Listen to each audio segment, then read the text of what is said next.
So I was excited when I heard I could share a story of hope. To quote Elf, I love hope. Hope's my favorite. I was born in a Christian household. I was taught the Bible my whole life. I love the stories where people had supernatural encounters with God, where Adam walked in the garden, where Moses saw him on the mountain. What stuck out to me the most were Jesus said that we would do what he did and even greater things. I wanted greater things, and I pursued greater things, and I saw greater things. I saw miracles. I had visions. I had dreams. I heard his voice.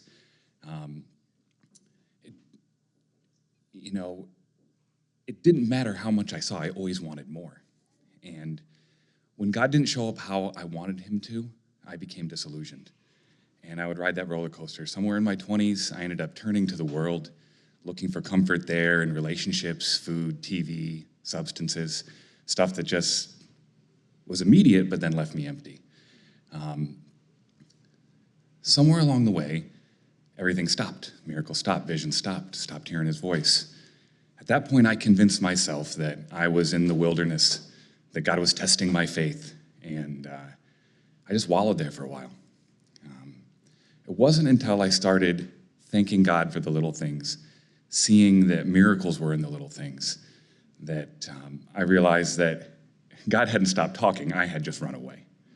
And it was, it's in being thankful, in that heart of gratitude, that position, thanking for the little things, that has kept a log on the fuel of the fire of hope in my heart.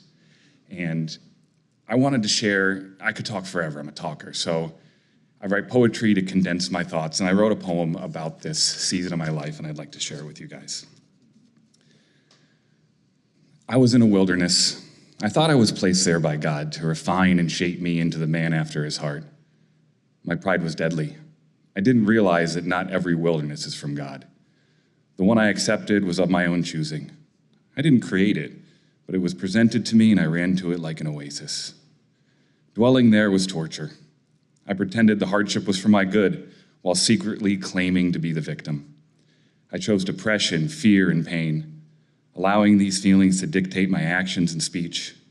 Instead of speaking life over myself and others, I became a herald of dysfunction.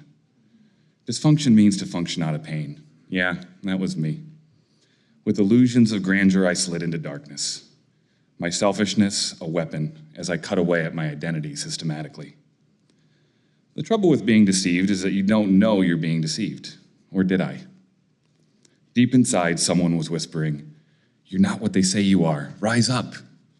"Oh, no," I said. "This is my wilderness experience. You won't trick me into rising before my time." Month after month, I wallowed in the slough of despond, pretending it was a white sand beach with crystal clear water.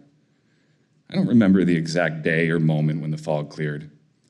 All I know is that God was patient with me and kind enough to stay near while I believed the lies. I'm still in a wilderness, but this time my heart has changed. I choose faith over pride. I choose to trust God until he sees fit to usher me into the promised land or take me home to him. This new wilderness is a joy. There's bread every day and meat on the weekends. No distractions, just the sun, breeze, and abiding. All it takes to abide is to stop running. I get excited thinking about what's growing under the surface of my heart. I feel the seeds being nourished. I hear the call growing slowly louder, gradually pulling me to the promised land. May I endure until the end. May I overcome and receive my new name, written on that white stone, glowing brightly in the distance. Without resistance, there's no strength gained. Without consistency, there's no progress made. Joy in the trial, peace that passes understanding, oil of gladness, rest on me.